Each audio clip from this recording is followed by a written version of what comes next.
Hi everyone, welcome back to episode 7 of our series on first-time buyers. At this point in time, we have written an offer and we have the offer accepted. The offer will have certain conditions. We generally refer to those as subjects. The common ones that we're going to have is subject to financing. We will have subject to us reviewing the strata documents, subject to us looking at the strata or at the property condition disclosure statement, and then finally subject to an inspection.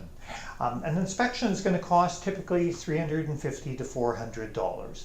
I believe that it's money well spent, and I can provide you with the names of 3 inspectors that you could choose from to do that. You're making a multi-$100,000 purchase. It's worthwhile to do that. What the inspector is going to do is he's going to come in, he's going to look around at the unit itself, but the most important thing is he's going to go down and look in the underground garage. If we have any issues, especially in condominiums, a lot of times they're going to show up there. So he's going to look at all of those things for us. The strata documents, what we're going to be looking at is we're going to be looking at 24 months of the minutes of the Strata Corporation. We'll be looking at the 2 general meetings. We'll be looking at the bylaws, and we talked about that, the rules and regulations. We want to make sure that if we have pets or there is anything, or even smoking, we want to make sure that there's no restrictions on those kind of things. Rentals, if we want to rent a building, rent our property out, we want to make sure that we can do that. So we want to check all of those things. And also the contingency fund. That's commonly called the CRF. We want to make sure that there's at least 25% of the annual operating budget in the contingency fund. If there's not, we want to find out why. Now, if for some reason that there's something that we don't like, we don't have to remove the conditions, because we're not going to be paying the deposit until we remove all of our subjects. So if there's something we don't like, we can certainly not go ahead with it at that point in time.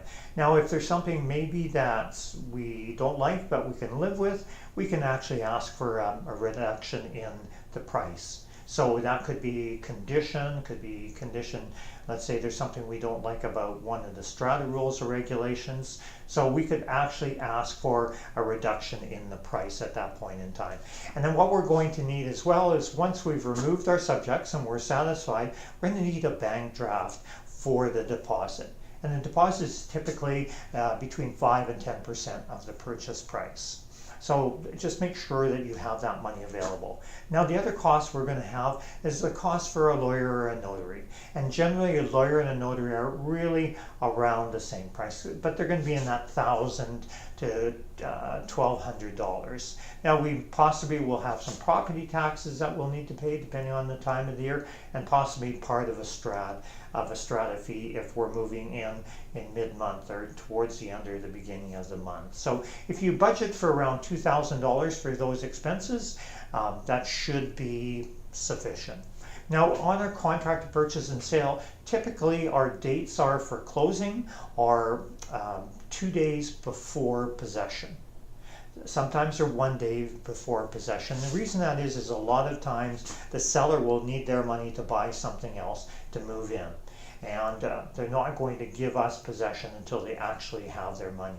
So it could be even as short as 1 day apart, but it's not going to be the same day, because the seller isn't going to want to release their money, release possession until they have all of their money. Now, another thing we have to also make sure of: do not incur any other debt. After you purchase the property, I know it's always tempting to go out and buy some new furniture, but please do not incur any more debt. What will happen sometimes is the financial institution will actually do a credit bureau before they advance you the funds.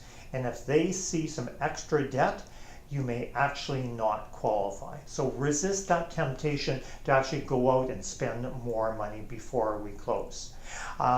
When you go into the lawyer's office, just make sure that you have a picture ID with you.